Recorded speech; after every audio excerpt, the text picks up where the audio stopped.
ఒకప్పుడు నాటకాలను బాగా ఎంజాయ్ చేసేవాళ్ళు. బట్ కొన్ని సినిమాలు మనకెప్పుడు కూడా మన హృదయంలో అలా ఉండిపోతూ ఉంటాయి. గూఢాచారి 116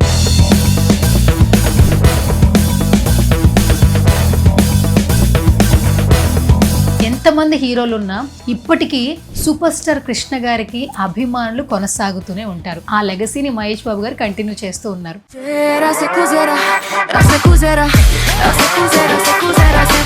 60 ఏళ్ల సక్సెస్ఫుల్ జర్నీ గురించి ఈ రోజు మనతో మాట్లాడడానికి ఆ ఫిలిం ని మన తెలుగు ఫిలిం ఇండస్ట్రీకి అందించినటువంటి డైరెక్టర్ మల్లికార్జున రావు గారు అబ్బాయి నారాయణ బాబు గారు రైట్ నౌ నాతో పాటు ఉన్నారు. నమస్కారం అమ్మా. చాలా పెద్ద మంచి పేరు తీసుకొచ్చి పెట్టింది సూపర్ స్టార్ కృష్ణ గారికి అని మేము వింటూ ఉంటాం. వెరీ ప్రౌడ్ అండి. దానివల్ల నేను మాట్లాడగలుగుతున్నాను.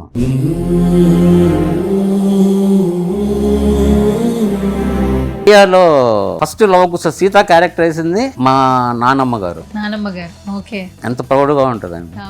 ఇండస్ట్రీలో మేకప్ వేసుకున్న తర్వాత ఇంకెంత మంచి జాబ్ వచ్చినా కూడా మనం వేరే పని వెళ్ళరండి. నేను చెప్పేవన్నీ ఏదో ఈ ప్రోగ్రామ్ పాస్ చేస్తానుకో కాదు. నాకు తెలుసు చాలా మంది యాక్టర్లు సినిమాలు లేనప్పుడు ఇంట్లో మేకప్ వేసుకొని కూర్చునేవాళ్ళు అప్పట్లోనా. ఎస్.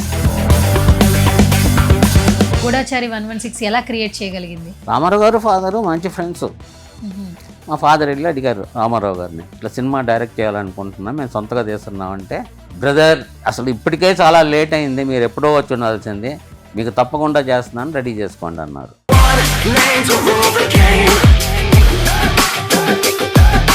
మెగాస్టార్ చిరంజీవి గారు స్వయం కృషితో పైకి వచ్చారని చెప్తూ ఉంటారు చిరంజీవి గారిని. ఒకరినొకరు చూసుకుంటాం, నవ్వుకుంటాం, బాగున్నావా అంతవరకే, ఎక్కువ టచ్ లేదు. కానీ I use to watch Chiranjeevi గారు అండి. టెరిఫిక్ పర్సన్, నైస్ పర్సన్ అండి. సెల్ఫ్ మేడ్ అంటుంటారు సార్ చిరంజీవి. 100% అండి సెల్ఫ్ మేడ్.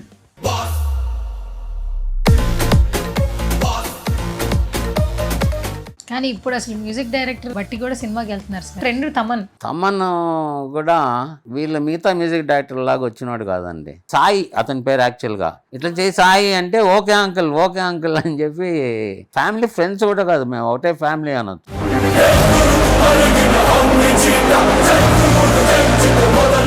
మేడం భువనేశ్వరి గారు పిలిచారు. అలా ఈ గొప్ప కార్యక్రమం మేము ముందుకు ఎట్లా తీసుకెళ్లాలని మా టీం అంతా ఆలోచించేటప్పుడు మాకు ముందు గుర్తుకొచ్చింది ఎన్ తమ్మన్ గారు. సారీ, నందమూరి తమ్మన్ గారు.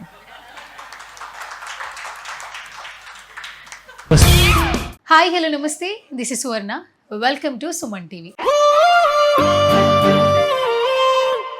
సినిమా అనేది అందరికీ ప్యాషనే. బట్ కొన్ని సినిమాలు మనకెప్పుడు కూడా మన హృదయంలో అలా ఉండిపోతూ ఉంటాయి. ఒకప్పుడు నాటకాలను బాగా ఎంజాయ్ చేసేవాళ్ళు. థియేటర్కల్ ఆర్టిస్టులు వచ్చేవాళ్ళు. తర్వాత ఎన్టీఆర్ గారు, ఏఎన్ఆర్ గారు, కృష్ణ గారు, శోభన్ బాబు గారు, వీళ్ళందరి సినిమాలు చూసిన తర్వాత ఎంతో మంది యంగ్ హీరోస్ ఇండస్ట్రీకి రావడం జరిగింది. ఎంతమంది హీరోలు ఉన్నా ఇప్పటికీ సూపర్ స్టార్ కృష్ణ గారికి అభిమానులు కొనసాగుతూనే ఉంటారు. ఆ లెగసీని మహేష్ బాబు గారు కంటిన్యూ చేస్తూ ఉన్నారు. సూపర్ స్టార్ కృష్ణ గారి సినిమాలలో గూఢాచారి 116 ఫిలిం అనేది ఆయనకి ఎంతో మంది అభిమానులు తీసుకొచ్చి పెట్టింది. ఆల్మోస్ట్ 60 సంవత్సరాలు అవుతుంది ఆ సినిమా వచ్చి. ఇప్పటికీ ఆ సినిమా గురించి మాట్లాడుకుంటూ ఉన్నాం. 60 ఏళ్ల సక్సెస్ఫుల్ జర్నీ గురించి ఈ రోజు మనతో మాట్లాడడానికి ఆ ఫిలింని మన తెలుగు ఫిలిం ఇండస్ట్రీకి అందించినటువంటి డైరెక్టర్ మల్లికార్జున రావు గారు అబ్బాయి సో నారాయణ బాబు గారు రైట్ నౌ నాతో పాటు ఉన్నారు. సో నాట్ ఓన్లీ మల్లికార్జున రావు గారు, ఈ ఫ్యామిలీ మొత్తం కూడా ఇండస్ట్రీకి సంబంధించే పర్సన్స్ అనమాట. 60 years సెలబ్రేషన్స్, అలాగే సినిమా జర్నీ గురించి సో వారి అబ్బాయి అయినటువంటి నారాయణ బాబు గారితో మాట్లాడి తెలిసేసుకుందాం. నమస్కారం సార్. నమస్కారం అమ్మా. వెరీ హ్యాపీ సుమన్ టీవీ మాకు ఈ అవకాశం ఇచ్చినందుకు. మాకు కూడా చాలా సంతోషంగా ఉంది. ఈ గూఢాచారి 116 వచ్చినప్పుడు నాకు తెలిసి నేను ఇంకా పుట్టలే, కానీ అప్పట్లో ఒక వైబ్ అయితే క్రియేట్ అయింది. అప్పటి సినిమా గురించి ఇప్పటికీ మీ ముందుకు వచ్చి కూర్చుని మాట్లాడుకునే ఒక అవకాశం వచ్చింది అంటే బికాజ్ ఆఫ్ కొన్ని సినిమాలు, ఆ మెమరీస్. సినిమా అనేది ప్రతి ఒక్కరికి ఒక ఎంటర్టైన్మెంట్, వినోదం అయినా కూడా కొన్ని సినిమాలు మన హృదయాల్ని హత్తుకుని పోయి ఉంటాయి. సో గూఢాచారి 116 అనేది నిజంగానే చాలా పెద్ద మంచి పేరు తీసుకొచ్చి పెట్టింది సూపర్ స్టార్ కృష్ణ గారికి అని మేము వింటూ ఉంటాం. ఆ మెమరీస్ మళ్ళీ మీ ద్వారా రీకలెక్ట్ చేసుకుందామని ఈరోజు వచ్చాం. వెరీ ప్రౌడ్ అండి. I'm very proud. Because of that one I'm able to SIT here and talk to you. దానివల్లే నేను మాట్లాడగలుగుతున్నాను. మా ఫాదర్ వాళ్ళ ఫ్యామిలీ, మదరు ఆర్టిస్ట్ అండి, హీరోయిన్. 30s లో 1935, 37 లవకుశ అని ఫస్ట్ సినిమా ఇండియాలో ఫస్ట్ లవకుశ సీత క్యారెక్టర్ వేసింది మా నానమ్మ గారు. నానమ్మ గారు. ఓకే. ఎంత ప్రౌడ్గా ఉంటుందండి. అవును. శ్రీరంజని శ్రీరంజని గారు సీనియర్ అని ఒక పక్కన ఒక ఇది ఇచ్చారు, ఎందుకంటే ఆమె చిన్న వయసులోనే చనిపోయారు. ఓకే. చనిపోతూ వాళ్ళ సిస్టర్కి ఒప్పచెప్పి 3 పిల్లలు మా నాన్నమ్మకి, అది మా ఫాదర్కి ఇంకొక 2 బ్రదర్స్, వాళ్ళు 3 చిల్డ్రన్ అనమాట. వాళ్ళ సిస్టరు మేము చిన్న నాయనమ్మ అని పిలుస్తాం, వాళ్ళకి ఒప్పచెప్పేసి వాళ్ళ హస్బెండ్ని మా తాత ఆమెని పెళ్లి చేసుకొని, ఇది ఒక సినిమా కథలాగా ఉంటుంది యాక్చువల్గా. ఆమెను పెళ్లి చేసుకోమని, ఆమె పెళ్లి చేసుకొని she has taken care of this 3 children అనమాట. ఓకే. ఆమె కూడా ఇండస్ట్రీకి వచ్చేసారు. ఇండస్ట్రీకి వచ్చినప్పుడు 47లో మా ఫాదర్కి చాలా పిచ్చండి సినిమాలంటే. గుంటూరులో చదువుకునే రోజుల్లోనే రామారావు గారు మా ఫాదర్ మంచి ఫ్రెండ్స్. వాళ్ళు వేరే వేరే కాలేజీలు యాక్చువల్గా. మా ఫాదర్ హిందూ కాలేజు, ఆయన ఇంకేదో కాలేజ్ ఉండేది. బట్ ఈ నాటకాలు, ఈ కల్చరల్ యాక్టివిటీసు ఇవన్నీ వచ్చినప్పుడు వీళ్ళు కలిసేవాళ్ళు. అట్లా సినిమా డ్రామా నుంచి, స్టేజ్ నుంచి వచ్చినప్పుడు గొల్లభామలో 1947 గొల్లభామలో ఒక క్యారెక్టర్ ఇచ్చారు. ఆ క్యారెక్టర్ చేసిన తర్వాత ఆటోమేటిక్గా ఇంట్రెస్ట్ పెరుగుద్ది కదండి. ఒకసారి రంగు వేసుకున్నారంటే మొహానికి అది చాలా తుడిపాలంటే కష్టం. అది కాదు, ఇప్పటికి కూడా సార్ కొంతమంది ఇండస్ట్రీలో మేకప్ వేసుకున్న తర్వాత ఇంకెంత మంచి జాబ్ వచ్చినా కూడా మనం వేరే పని వెళ్ళరండి. టెక్నీషియన్స్ కూడా 24 క్రాఫ్ట్స్లో డైరెక్టర్లు, మ్యూజిక్ డైరెక్టర్లు, డిఓపీలు, ఎడిటర్లు, ప్రతి ఒక్కరు కూడా డాన్స్ కొరియోగ్రాఫర్లు వన్స్ ఒకసారి ఇండస్ట్రీలో అడుగు పెడితే అక్కడ ఫ్యూచర్ బాగుంటుంది, ఇంకొక జాబ్ చేయండిరా అన్నా కూడా చేయలేము. అది ఎందుకంటారు? మీ టోటల్ ఎక్స్పీరియన్స్ ఏంటి? నేను చెప్పే అన్నీ ఏదో కథలో ఈ ప్రోగ్రామ్ పాస్ చేస్తానుకో కాదు. నాకు తెలుసు చాలా మంది యాక్టర్లు సినిమాలు లేనప్పుడు ఇంట్లో మేకప్ వేసుకొని కూర్చునేవాళ్ళు అప్పట్లోనా. Yes, I don't know what you call, అడిక్షనా, ప్యాషనా ఏంటనేది. నేను ఐఎమ్ నాట్ జోక్గా ఫన్గా చెప్పట్లేదు. That is the అడిక్షనే.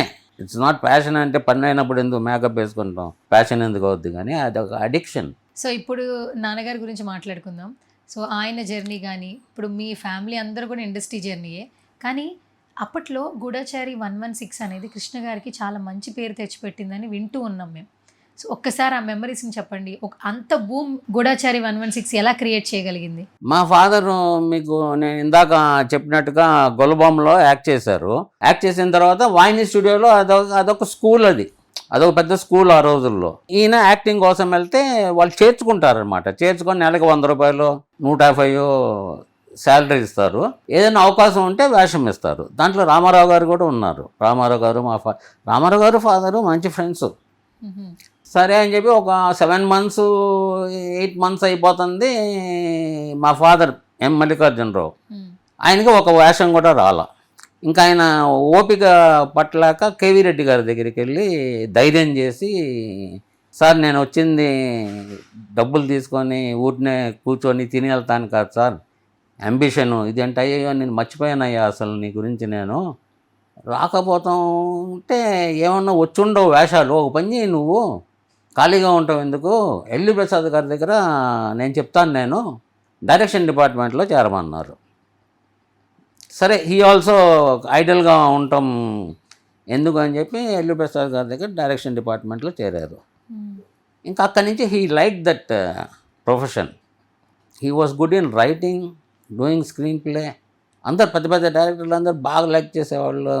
ఎన్ని పెద్ద పెద్ద సినిమాలు, పెద్ద పెద్ద బ్యానర్స్ చేసేవాళ్ళు. అప్పుడు రాజలక్ష్మి అని సుందర్లాల్ నాథను, అశ్వత్ నారాయణ అని ఉండేవాళ్ళు. సుందర్లాల్ నాథ and Dhoondi was a very famous combination. But అంతకుముందు అశ్వత్ నారాయణ అని ఉండేవాళ్ళు. ఆయన ఉన్నప్పటి నుంచి మా ఫాదర్ దాంట్లో పనిచేసేవాళ్ళు. ఎట్లా పనిచేసేవాళ్ళు అంటే మొత్తం అన్నీ ఆయనే. ఆర్టిస్టులు డేట్స్ తీసుకుంటాం, షూటింగ్లు, సెట్లు. ఇంకా సుందరనాథ గారికి దత్తపుత్రుడు లాగా.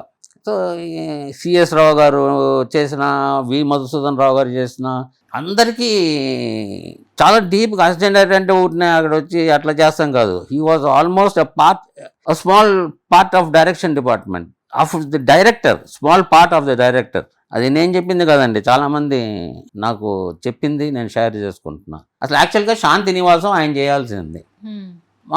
జనరల్గా ఇంకా అడుగుతుంటారు కదా సుందరలానాథ కానీ మా ఫాదరు సుందరలానాథ అని ఆ రోజుల్లో అందరూ అంటే ఆ గ్రూప్ వాళ్ళు సేటు అనేవాళ్ళు. ఆయన షరీఫ్గా కూడా చేశారు ఓకే. చెన్నైకి.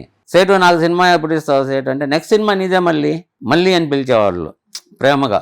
నెక్స్ట్ సినిమా నీదే మళ్ళీ అని చెప్పి ఇచ్చేవాళ్ళు కాదు. ఎందుకంటే ఈయన వెళ్ళిపోతాడేమో డైరెక్షన్ చేస్తే అనేసి. అంటే వాజ్ సచ్ సిన్సియర్ వర్కర్ అనమాట. లాస్ట్లో శాంతినివాసన్ నీదే మళ్ళీ నువ్వే చేయి అన్నారు. చాలా బాగా వర్కౌట్ చేసుకున్నారంట ఆయన. అంటే అన్నీ చేసుకున్నారు. నువ్వే చేయి అనేటప్పటికి he has put that extra what you call some సొంతది అనేటప్పటికి దానికి ఎక్కువ కేర్ తీసుకొని లాస్ట్ మినిట్లో సిఎస్ రావు గారిని పెట్టారు. ఓకే. సరే అది కూడా అయిపోయింది. He was disappointed. ఏంటి మనకి ఇస్తామని చెప్పి లేదని చెప్పి. ఇవన్నీ మా తాత గమనిస్తున్నారు. ఇతను చాలా డిప్రెషన్లో ఉన్నాడు, ఇంత వర్క్ చేయించుకుంటున్నారు వీళ్ళు, డైరెక్షన్ చేయట్లేదు, మనమే చేద్దాం. అప్పటికే మా తాత మహాకవి కాళిదాస్ అని చెప్పి నాగేశ్వరరావు గారితో తీశారు. దానికి నేషనల్ అవార్డు వచ్చింది ఆ సినిమాకి. Will do one film for our boy అనేసి ప్రమిళార్జునీయం అని ఎన్టీ రామారావు గారితో మా ఫాదర్ వెళ్ళి అడిగారు రామారావు గారిని, ఇట్లా సినిమా డైరెక్ట్ చేయాలనుకుంటున్నాం, మేము సొంతగా తీస్తున్నామంటే he was very happy. Okay. Brother అసలు ఇప్పటికే చాలా లేట్ అయింది, మీరు ఎప్పుడో వచ్చి ఉండాల్సింది, మీకు తప్పకుండా చేస్తున్నాను, రెడీ చేసుకోండి అన్నారు. సార్ ఇప్పుడు అప్పటి మెమరీస్ కొన్ని ఇప్పటికి కూడా చాలామంది ఎవరైనా వాళ్ళ అభిప్రాయాలు చెప్తుంటే వినాలనిపిస్తుంటుంది. ఇప్పుడు సినిమాలంటే మెగాస్టార్ చిరంజీవి గారు, పవర్ స్టార్ పవన్ కళ్యాణ్ గారు, ఇలా రెబల్ స్టార్ ప్రభాస్ గారు, అంటే ఒక్కొక్క హీరోకి స్టార్ అనే ఒక ఇమేజ్ ట్యాగ్ ఇప్పుడు తీసుకోగలుగుతున్నాం కదా. అప్పట్లో సూపర్ స్టార్ కృష్ణ గారు అని అనేవాళ్ళంట. సూపర్ స్టార్ అనే ట్యాగ్ ఎట్లా వచ్చింది? సూపర్ స్టార్ అనే ట్యాగ్ ఎవరు ఇచ్చారు అసలు కృష్ణ గారికి? అది ఎవరో ఇచ్చింది అయితే ఆర్టిఫిషియల్గా ఉండేది, అది జనం ఇచ్చారు. ఓకే. ఎవరో ఇచ్చింది డాక్టరేట్గా ఇచ్చిందో కొనుక్కుంటామో అది కాదు, అది జనం ఇచ్చిన క్రెడిట్ అది. ఓకే. ఆయనలాగా స్టార్డమ్ నాకు తెలిసింది. నేను చిన్నప్పుడు ఊహ తెలియనప్పటి నుంచి నేను చూస్తూనే ఉన్నా. చిరంజీవి గారి దగ్గర నుంచి కాదు, రామారావు గారి దగ్గర నుంచి, సోహన్ బాబు గారి దగ్గర నుంచి, కృష్ణ గారి దగ్గర నుంచి, వీళ్ళందరూ చిరంజీవి గారిని వాళ్ళని కూడా చూసా. వాళ్ళు మామూలుగా రాలా, చాలా కష్టపడి వచ్చారు పైకి. వచ్చేటప్పటికి his God father is Sunderlal నాథ. ఫాదర్కి గాడ్ ఫాదర్ సుందర్లాల్ నాథ. ఆయన దగ్గరికి వెళ్ళి సేటు నాకు సినిమా సేటు నేను చేస్తాను అని చెప్పి అడిగారు. ఎక్కడ అడిగారు? ఆయన హాస్పిటల్లో ఉన్నాడు అప్పుడు. ఫస్ట్ టైం అయితే అసలు లోపలిగా రానిలేదు, అంటే హీ వాజ్ సో సిక్ అనమాట. సెకండ్ టైం ఏంటి చెప్పు అంటే, ఇట్లా 1,50,000లో నీకు కొత్త రకమైన సినిమా నేను చేసిస్తాను అంటే. అప్పటికే ఆయన ఏదో కొంచెం ఫిలిం ఫీల్డ్ మీద డిస్టర్బ్డ్గా ఉన్నారు.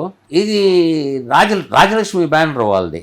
ఇది రాజలక్ష్మికి లాస్ట్ సినిమా అవుద్ది, మళ్ళీ నువ్వేం చేస్తావో చెయ్యి, నేను డూండీతో చెప్తాను. డూండి అంటే వాళ్ళ పార్ట్నరు, సుందర్లాల్ నాథ వాళ్ళ పార్ట్నర్. హీఈస్ ది, ఇంకా సెట్లోకి వెళ్ళిపోతే ఫైనాన్స్ అంతా ఈయన సుందర్లాల్ నాథ గారు, ఎగ్జిక్యూషన్ అంతా ఆయన. నేను చెప్తానని చెప్పి వెళ్ళారు. ఒక కొత్త సబ్జెక్టు, ఒక కొత్త హీరో కావాలంటే అప్పుడు రామ్మోహన్, కృష్ణ గారు, సోహన్ బాబు గారు ఆల్రెడీ మా ఫాదర్ సినిమాలో పనిచేశారు. సోహన్ బాబు గారు ఆల్రెడీ డూండి గారు సుందర్లాల్ నాథ సినిమాలో పనిచేశారు. అది ఎట్లా కన్విన్స్ చేశారో డూండి గారిని. డూండి గారు మాట వినరు, ఎట్లా కన్విన్స్ చేశారో తెలియదు. మా ఫాదరు నాకు కృష్ణనే కావాలి, ఐ వాంట్ కృష్ణ అని చెప్పి కృష్ణని కన్ఫర్మ్ చేసి స్టార్ట్ చేశారు. అన్నీ అయ్యింది, హిట్ అయ్యింది సినిమా. రిలీజ్ అయ్యి మార్నింగ్ హిట్ అయిందండి. మరుసటి రోజు పొద్దునగా ఆయనకి 20 సినిమాలు వచ్చినాయి. మా నాన్నగారికి కాదు, మా నాన్నగారికి వస్తే కృష్ణ గారికి నెక్స్ట్ డే మార్నింగ్ కృష్ణ గారికి గూఢచారి రిలీజ్ అయిన నెక్స్ట్ డే మార్నింగ్ కృష్ణ గారికి 20 సినిమాలు వచ్చినాయి. ఆ సినిమాతో మొత్తం 20 సినిమాల దాకా ఒప్పుకున్నారు. అది హిస్టరీ అండి. అది ఏ హీరోకి, మన ఇండియా వరకు ఫారెన్లో కూడా అసలు 20 సినిమాలు తీరు వాళ్ళు. He has dominated, created record అనమాట. 116 గూఢచారి 116. ఇప్పటికీ ఆ ఫ్రాంచైజీలు చాలా. ఇప్పుడు చిరంజీవి గారు చేశారు, తర్వాత మొన్న అడవిశేష్ గారు కూడా గూఢచారిని హిట్ కొట్టారు. అసలు ఆ పేరుకే ఏదో ఒక రకమైన స్పెషల్ క్రియేటివిటీ ఉన్నట్లుంది. గూఢచారి అని అంటే ఏదైనా హిట్టే సినిమా అసలు. తర్వాత చాలా ఫ్రాంచైజీలు వచ్చాయి, కానీ స్టార్ట్ చేసిన నాన్నగారు అయినా కూడా అవును. ఆ వైబు అదంతా కూడా స్టిల్ ఇప్పటికీ మనం కృష్ణ గారి గురించి మాట్లాడుకుంటున్నాం అంటే బికాస్ ఆఫ్ సినిమా. అండ్ ఇందులో ఫస్ట్ శోభన్ బాబు గారు చేస్తారు, చేయలేకపోయారు, కృష్ణ గారు వచ్చారని కూడా చాలా మంది బయట కూడా, రామ్మోహన్ మాట్లాడుతూ ఉన్నారు. అదంతా ట్రూ అండి. But as a director my father he's liked Krishna గారు. డూండి గారు దాన్ని ఓకే అన్నారు, అది చేశారు. తర్వాత rest is history. Rest is history. And ఇందులో జయలలిత గారు, సో జయలలిత గారిని ఇప్పటికీ అమ్మ అనే పిలుస్తారు. అంటే ఆవిడ అక్కడ ఉన్నా కూడా, ఇక్కడ తెలుగులో ఉన్న వాళ్ళు కూడా ఒకప్పుడు ఆమె చేసిన యాక్టింగ్ని ఇప్పటికి గుర్తుపెట్టుకున్న, ఆమె పొలిటీషియన్ అయినా కూడా, ఒక నార్మల్ పర్సన్గా ఉన్నా కూడా ఆ లవ్ క్యారీ ఫార్వర్డ్ అయ్యింది ఆవిడ ఉన్నంతసేపు కూడా. సో జయలలిత గారి గురించి మాట్లాడుకుంటే ఒక డిఫరెంట్ వైబే వస్తుంది. సో ఒక్కసారి ఆవిడతో మీకు ఏమన్నా సెట్స్లోకి వెళ్ళినప్పుడు మాట్లాడేవాళ్ళు, ఒకసారి ఆ మెమరీస్ రీకలెక్ట్ చేయండి. నేను చాలా చిన్నవాడినండి అప్పుడు, చాలా చిన్న. I have been 8 years. నేను చాలా చిన్నవాడినండి అప్పుడు, ఐ హావ్ బీన్ 8 years. అప్పుడు అసలు జయలలిత గారు అంటే ఎవరో కూడా తెలియదు నాకు. తర్వాత జయలలిత అంటే మేము బేసిక్ మెడ్రాస్లో ఉండేవాళ్ళం కదా, మేము పుట్టి పెరిగింది, మా గ్రాడ్యుయేషను అంతా ఇది. ఆమెతో అంత టచ్ ఏం లేదు మాకు. కాకపోతే తర్వాత ఆమె ఫ్యాన్ అయిపోయాను నేను. సార్ ఇప్పుడు మనం గూఢచారి గురించి మాట్లాడుకుంటున్నా కూడా, మీ తాతగారి దగ్గర నుంచి మీ నాన్నగారు, మీరు ఇండస్ట్రీలో ఎవరో ఒకరితో ఏదో ఒక అనుబంధం ఉండింది. ఒకప్పుడు ఎన్టీఆర్ గారిని అన్నగారు, ఇంట్లో వాళ్ళ ఇంట్లో ఫ్యామిలీ మెంబర్ లాగా ఎన్టీఆర్ అన్న, ఎన్టీఓడు అని పిలిచేవాళ్ళంట. అవును. ఊర్లలో ఎన్టీఆర్ గారి ఫొటోస్ ప్రతి ఇంట్లో ఉండేదట, ఆయన ఫోటో ఫ్రేమ్ పెట్టుకుని ఉండేవాళ్ళంట. నాటకాలు వేసినప్పటి నుంచి కూడా, అది పొలిటీషియన్ అయిన తర్వాత కూడా అది ఇంకా ఇంట్లో మెంబర్గా హెల్ప్ అయ్యింది, అంటే వాళ్ళ అభిమానం హెల్ప్ అయ్యిందని కూడా మాట్లాడుతూ ఉంటారు. సో అప్పట్లో ఎన్టీఆర్ గారిని ఎన్టీఓడు అని పిలుచుకోవడం కానీ, ఆయన మీద ఉన్నటువంటి ప్రేమ ప్రేక్షకుల్లో ఏ విధంగా ఉండేది, ఏమన్నా తెలుసా మీకు? అఫ్ కోర్స్, ఎందుకంటే మా సినిమానే నేను 6 years 7 years ఉన్నప్పుడే మా సినిమా చేశారు. I remember going to the sets of ప్రమిళార్జున్యం.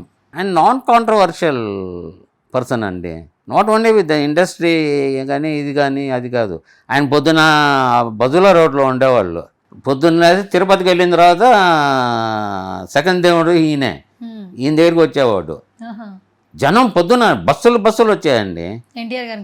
ఒక 4 రోజులు చూశాడు. ఒకడు హోటల్ కట్టాడు అక్కడ, వాడు పెద్ద లక్షాధిపతి అయిపోయాడు.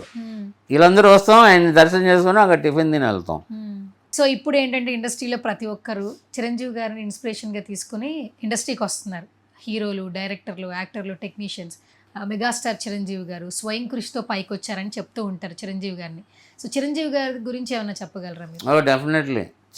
చిరంజీవి గారిని నేను చాలా క్లోజ్గా చూశానండి, చాలా క్లోజ్గా చూశాను. ఎందుకంటే ఒకప్పుడు మేమున్న ఇంట్లోనే ఆయన ఉండేవాళ్ళు. ఆయన, సుధాకరు, హరిప్రసాద్ ఉండేవాళ్ళు.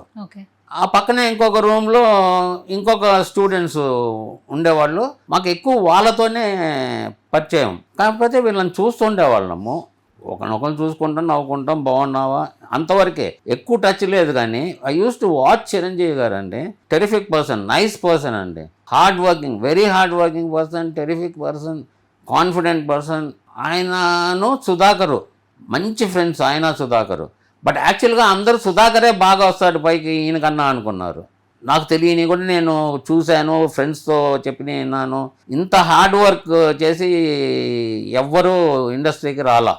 ఆయనకు అసలు 0 బ్యాక్గ్రౌండ్ చిరంజీవి గారికి. అండ్ హీ డిజర్వ్స్ ఇట్ అండి. సెల్ఫ్ మేడ్ అంటుంటారు సార్ చిరంజీవి. 100% అండి, సెల్ఫ్ మేడ్. ఇప్పుడు చిరంజీవి గారి లెగసీని రామ్ చరణ్ గారు కంటిన్యూ చేస్తున్నారు. రామ్ చరణ్ గారిని ఇప్పుడు అంటే చిరంజీవి కదా, చరణ్ జీవి అని రామ్ చరణ్ గారిని పిలుస్తున్నారు పెద్ద తర్వాత. ఆయన్ని చూస్తుంటే 2 చేతులకి దండం పెట్టాలండి. వాళ్ళ మదర్ పెంపకమో వాళ్ళ ఫాదర్ పెంపకమో, ఆయనకి ఇద్దరిలోది ఎవరిదో ఒకళ్ళు వచ్చి ఉండాలి. డెఫినెట్గా ఆయన సొంతదైతే కాదు అది. డౌన్ టు ఎర్త్ ఉండడం, చాలా డౌన్ టు ఎర్త్ అండి. డౌన్ టు ఎర్త్ కూడా దాంట్లో కూడా చాలా డౌన్ టు ఎర్త్. ఓకే. అప్పట్లో ఆ రోజుల్లో కలెక్షన్లు ఏ విధంగా ఉండేది? మరి డిజిటల్ మీడియా లేదు, ఎట్లా తెలిసేది మీకు? డిస్ట్రిబ్యూటర్స్ రోజు రిలీజ్ అయిన మరుసటి రోజు నుంచి మీకు షీట్లు ఉండే, matinee, morning show, noon show, ఇది వచ్చేది. క్లైమేట్ వచ్చేది, అక్కడ క్లైమేట్ ఏంటి, వాన, ఎండ, ఇంత కలెక్ట్ అయింది. దానికి అపోజిషన్ సినిమా ఏంటి, అపోజిషన్ సినిమా ఎంత కలెక్ట్ అయింది, ఇట్లా అన్ని డీటెయిల్స్ వచ్చాయండి. ప్లస్ చాలా ఆనెస్ట్ డిస్ట్రిబ్యూటర్స్ ఉండేవాళ్ళు అండి. వాళ్ళే చేసేవాళ్ళు. మా ఫాదర్ సినిమాలు కూడా చాలా చేశారు వాళ్ళు. ఓకే. మా ఫాదర్ డైరెక్ట్ చేస్తమే కాకుండా ప్రొడ్యూస్ చేశారు ఫిలిమ్స్. అవునవునవును. ఈ ప్రొడ్యూస్ ఫిలిమ్స్. ప్రొడ్యూస్ అంటే ఒకటి గుర్తొచ్చింది సార్. అసలు ప్రొడ్యూసర్ అనే పేరు ఒకప్పుడు అసలు వినపడేది కాదు. ఇన్ని సినిమాలు చేసిన ప్రొడ్యూసర్లు ఎవరు అంటే ఎవరు మాట్లాడేవాళ్ళు కాదు. కానీ ఇప్పుడు దిల్ రాజు గారి పేరు, ఎస్కేఎన్ పేరు, నాగవంశీ అని ప్రొడ్యూసర్ల పేర్లు మాట్లాడుతూ ఉన్నాం. ప్రొడ్యూసర్ల పేర్లు అసలు బయటికే రావుగా. మీ నాన్నగారు కూడా ప్రొడ్యూసింగ్ చేశారు. ఏం చెప్తారు అసలు? ఏది చేసినా కూడా ఇప్పుడు మేమేమి సినిమాలో 24 క్రాఫ్ట్స్ లేకపోతే ఛాంబర్ లేకపోతే ప్రొడ్యూసర్స్ గిల్డ్ ఇగో వీళ్ళకే పేరు రావాలని చెప్పి ఏం రాసి పెట్టరు. అక్కడ ఆడియన్స్ ఎవరు హీరో ఎవరు డైరెక్టర్ వాళ్ళిద్దరిని ముందు పైకి ఎత్తేస్తారండి. అప్పటి నుంచి అయ్యేదే. ఆ గుడజారి 116 అప్పుడు కూడా ఓవర్ నైట్ కృష్ణ గారికి పేరు వచ్చింది. డైరెక్టర్ అసలు చాలా అంటే చాలా ఎక్స్ట్రానరీ నేమ్ వచ్చేసింది ఫాదర్కి. అది మైనస్ అయింది. ఎందుకంటే కొంతమంది ప్రొడ్యూసర్లు దాన్ని టాలరేట్ చేయలేకపోయారు. ఏంది మనం తీస్తే ఈయనకి వచ్చింది పేరు అనేసి. మంచి డైరెక్టరే కదా చేసేది. ఇప్పుడు చూడండి మీరు, రాజమౌళి గారు మహేష్ బాబు గారు సినిమా చేస్తున్నారు. మీరు 100 మందిని పిలిచి ఎవరు ప్రొడ్యూసర్ అని అడగండి. ఒక 5 మంది చెప్తే మీకేం కావాల్సి అది చేస్తాను నేను. తెలియదండి ప్రొడ్యూసర్ ఎవరు. ఇంకా దాని తర్వాత మన తెలుగులో రాజకోటి వాళ్ళు బాగా చేశారండి. యంగ్స్టర్స్ రాజకోటి వాళ్ళు విడిపోయారు కానీ లేకపోతే ఇంకా వాళ్ళు కూడా చేస్తూ ఉండేవాళ్ళు. కోర్స్ వాళ్ళు లేరు. వాళ్ళు తెలిసేది కాదండి. చక్రవర్తి గారు, సత్యం గారు వీళ్ళందరూ ఏదో చేస్తూ ఉండేవాళ్ళు. కానీ ఇళయరాజా తర్వాత రాజకోటి వాళ్ళకి మంచి పేరు వచ్చిందండి. రాజకోటి వాళ్ళకి మంచి పేరు వచ్చింది. కానీ ఇప్పుడు అసలు మ్యూజిక్ డైరెక్టర్ బట్టి కూడా సినిమాకి వెళ్తున్నారు సార్. ఎందుకంటే సినిమా కంటే ముందు వచ్చేది బీజిఎంలే కదా. ప్రతి ఒక్కరు స్టేటస్లు, వీడియో ఎడిటింగ్లు. ఇప్పుడున్న ట్రెండ్లో ఒకప్పుడు 10 ఏళ్ళు 20 ఏళ్ళ ముందు దేవిశ్రీ ప్రసాద్ ఒక ఊపు ఊపేశారు ఆయన. తర్వాత మ్యూజిక్ డైరెక్టర్స్లో మణిశర్మ గారు బిఫోర్, తర్వాత దేవిశ్రీ ప్రసాద్ గారు. ఇప్పుడు అందరూ ట్రెండ్ తమన్ అన్న సినిమా చేస్తే అది హిట్. అంటే ఆయన ఏం చేసి ఓజీ అప్పుడు అసలు ఒక విపరీతమైన వైబ్ వచ్చేసింది. రీసెంట్గా లెనిన్ సినిమా కూడా క్యారెక్టర్స్ అన్నీ నచ్చిన, డైరెక్టర్ బాగా కథ తీసుకొచ్చిన, హీరోయిన్స్ చేసిన, మ్యూజిక్ అనేది ఇంకా నెక్స్ట్ లెవెల్ తీసుకెళ్తుంది సినిమాని. తమన్ కూడా వీళ్ళ మిగతా మ్యూజిక్ డైరెక్టర్ లాగా వచ్చినాడు కాదండి.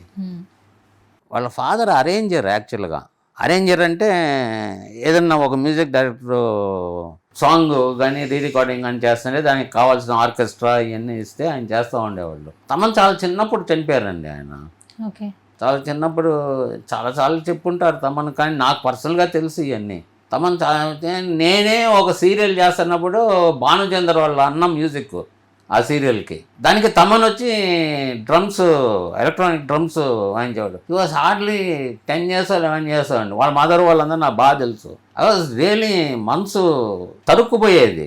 ఏంట్రా వీళ్ళు ఇట్లా అయిపోయారు అనేసి. కానీ అంటే నాకుండేది, వాళ్ళకేం లేదు. వాళ్ళు స్ట్రాంగ్. వాళ్ళు చూసామండి కదా. ఇట్లా చేయి సాయి, అతని పేరు యాక్చువల్గా. ఇట్లా చేయి సాయి అంటే ఓకే అంకుల్ అని చెప్పి ఇది చేసేవాడు. కానీ వాళ్ళ మదరు కూడా భక్తి, దేవుడు ఇది తప్ప ఇంకేం తెలియదండి. తమన్ గారు వాళ్ళ మదరు ప్రతి శుక్రవారం మా ఇంటికి వచ్చేవాళ్ళు. వాళ్ళ మదరు మా సిస్టర్, 3rd sister క్లాస్మేట్స్. ప్రతి శుక్రవారం మా ఇంటికి వచ్చి ఒక దేవుడి పాట పాడి సాయంత్రం అక్కడ మెడ్రాస్లో ఉన్నంత వరకు వచ్చి పాడి వెళ్ళేవాళ్ళండి. నిజంగా అమ్మవారు వాళ్ళే. ఏదో టైంకి వాళ్ళ ఫాదర్ ఏదో అట్లా అయినా కూడా అతన్ని ఒకరిని, నాకు చిరంజీవి గారిని చూస్తే ఎంత గర్వపడతానో, చిరంజీవి గారిని చూస్తే ఎంత గర్వపడతానో. మేమేం పెద్ద ఫ్రెండ్స్ కాదండి, అయినా కూడా తెలిసిన వాళ్ళు పైకి వచ్చారంటే. బట్ ఈ అబ్బాయి వచ్చి మాకు బాగా తెలుసు. మాకు ఫ్యామిలీ ఫ్రెండ్స్ కూడా కాదు, మేము ఒకటే ఫ్యామిలీ అనొచ్చు. వెళ్తున్నాడంటే మామూలు సంతోషం ఉండదు నాకు. అంతే కదండి. ఇప్పుడు ఆ మార్క్ వచ్చిందండి. ఒక సినిమా హిట్ అవ్వాలంటే తమన్ గారి మ్యూజిక్ పడాలి. ఖచ్చితంగా హిట్ అవుతుంది. ఆయన బీజిఎమ్స్తో అసలు ఎవరు థియేటర్లో కూర్చోట్లేదు. అసలు ఓజీ అప్పుడు ఎంత వైబ్ వచ్చింది సార్ అసలు. అది అసలు తమన్ గారు అంటున్నారు, మీరు ఏ ప్రొడ్యూసర్తో పెడితే వాళ్ళ ఇంటి పేరు ఇచ్చేస్తున్నారు కదా. మొన్న అక్కినేని తమన్ అంటే అప్పుడు ఘట్టమనేని అని అన్నారు. కానీ ఫస్ట్ తారక్ వాళ్ళు వాళ్ళు బాలకృష్ణ గారు బాలకృష్ణ start గారు start నందమూరి చేశారు. అవును, నందమూరి నందమూరి తమన్నా అని ఎవరు మేడం చంద్రబాబు గారు నాయుడు, మేడం భువనేశ్వరి గారు, పిలిచారు అలాగే. వీళ్ళందరూ అట్లా పిలిస్తే అవును, నా నిజంగా మీరు ఏమన్నా అనుకోండి, వాళ్ళ దగ్గర మేము పొందింది ఏం లేదు, పొందపోయేది ఏం లేదు. చూసి కూడా చాలా సంవత్సరాలు అయింది. కాకపోతే ఆ హ్యాపీనెస్ అనేది, ఆ సంతోషం అనేది it gives lot of Joy అండి. ఎక్కడి నుంచి వస్తుందో ఎందుకు వస్తుందో ఆ జాయ్ తెలియదు. అట్లా చాలా ఉన్నారు, మాకు చాలా మంది ఉన్నారు ఓకే. మాతో పాటు పెరిగి బాగా రాలేని వాళ్ళు కూడా ఉన్నారండి. వాళ్ళని చూసి జాలేస్తుంది. ఓకే, సో ఇప్పటి సినిమా తీసే మేకింగ్కి అప్పటి సినిమా మేకింగ్కి చాలా వ్యత్యాసం ఉంది కదా. అప్పట్లో సినిమా వస్తే సినిమా బాక్స్ వచ్చిందా అనేవాళ్ళట, రీల్స్లో ఉండేది కదా. తర్వాత సీడీస్ వచ్చాయి, ఇప్పుడు ఏంటి పెన్ డ్రైవ్ వచ్చేసింది సినిమా. అంటే లెన్స్లు వచ్చాయి, కెమెరాస్లో చేంజ్ వచ్చింది. అండ్ అప్పుడు సినిమాల్లో ఎండ వాన అని ఏం లేదు, క్యారవాన్ లేవు, ఏమీ లేవు. పాపం ఆర్టిస్టులు మేకప్ వేసుకుని అట్లా ఇబ్బందులు పడుతూ ఉండేవాళ్ళు. ఇప్పుడు క్యారవాన్స్ వచ్చాయి, షార్ట్కి రిలాక్సేషన్ వచ్చింది, డబ్బింగ్ వీళ్ళు వేరే వాళ్ళు చెప్పొచ్చు, అక్కడ వాళ్ళే డబ్బింగ్ చెప్పాలి. చాలా మారిపోయినాయి అప్పటి సినిమాకి ఇప్పుడు సినిమాకి. కానీ ఆ కష్టపడే తత్వం ప్రతి ఒక్క యాక్టర్లో పెంచుకుంటూ వచ్చారు వాళ్ళ సక్సెస్ కోసం. ఈ లగ్జూరియస్ కొంత పెరిగిందని చెప్పొచ్చు సినిమా ఇండస్ట్రీకి సంబంధించి. కొంచెం ఏంటండి, ఏం చెప్తారు? విపరీతంగా పెరిగిపోయింది, అవసరం లేనంత పెరిగిపోయింది. అది I don't think it is luxury and it is ego more than luxury. వాడికి ఇది ఉందంటే నాకు ఇది ఉండాలి, వీడికి ఇది ఉందంటే నాకు ఇది ఉండాలి. నేను లాస్ట్ పిక్చరు బాగా ఇన్వాల్వ్ అయింది తేనె మనసులో. మన కృష్ణ గారు, జయప్రద, సుహాస్ని చేసింది, రవీందర్ సింగ్ బాబు డైరెక్షన్లో. అక్కడ చూసే ఊటీలో చెట్టు కింద చాప వేసుకొని పడుకునేది సుహాస్ని. అసలు ఎంత హాయిగా ఉంటుందండి నాకు తలుచుకుంటుంటేనే. ఇప్పుడు క్యారవాన్లో ఏముంటుందండి, క్యారవాన్లో అక్కడ ఉంటుంది. బట్ వచ్చినాయి ఫెసిలిటీస్ని వాడుకుంటున్నారు. But I think they are misusing the facilities. అంత అవసరం ఏమీ లేదు, దే ఆర్ టోటలీ మిస్యూజింగ్ అండి. ఇది ఈగో అను ప్రెస్టీజే. సో మొత్తానికి 60 ఏళ్ల తర్వాత అంటే ఒక సినిమా గురించి కూడా మాట్లాడుకుంటున్నాం అంటే బికాజ్ ఆఫ్ మీ నాన్నగారు. సో మన మధ్యన లేకపోయినా కూడా ఆయన మెమరీస్ ఎప్పటికీ మీతోనే ఉంటాయి. సినిమా ఇండస్ట్రీతో ఉన్నటువంటి అనుబంధం కూడా అలాగే ఉంటుంది. సో ఈ సినిమా ఒక ట్రెండ్ క్రియేట్ చేసింది కాబట్టి సుమన్ టీవీ ప్రేక్షకులతో మళ్ళీ పంచుకునే విధంగా ఈరోజు మిమ్మల్ని కలవడం జరిగింది నారాయణ బాబు గారు. Thank you so much once again. So ఫైనల్గా మా సుమన్ టీవీ ఆడియన్స్కి ఏం చెప్పేస్తారు? నాకు ఈ గూఢచారి 116 గురించి ఈరోజు సుమన్ టీవీ వాళ్ళు గుర్తుపెట్టుకొని 60వ ఏట బర్త్డే అంటారా, అంతే 60th బర్త్డే సుమన్ టీవీ యాజమాన్యానికి చాలా కృతజ్ఞతలు. ఇంటర్వ్యూ ఎలా చేశాను సార్, ఈ అమ్మాయిని చాలా సార్లు చూసి భలే చేస్తుంది అనుకునేవాడిని. కానీ నాకు ఈ అవకాశం వస్తుందని చెప్పి నేను ఊహించలేదు. ఇది కూడా సుమన్ టీవీ వాళ్ళకి ఇంత మంచి యాంకర్ని పంపించినందుకు కృతజ్ఞతలు తెలియజేసుకుంటున్నాను. It is not joking, I'm very serious. Wish you all the best. I wish Suman TV and you and all your team members a very, very happy future.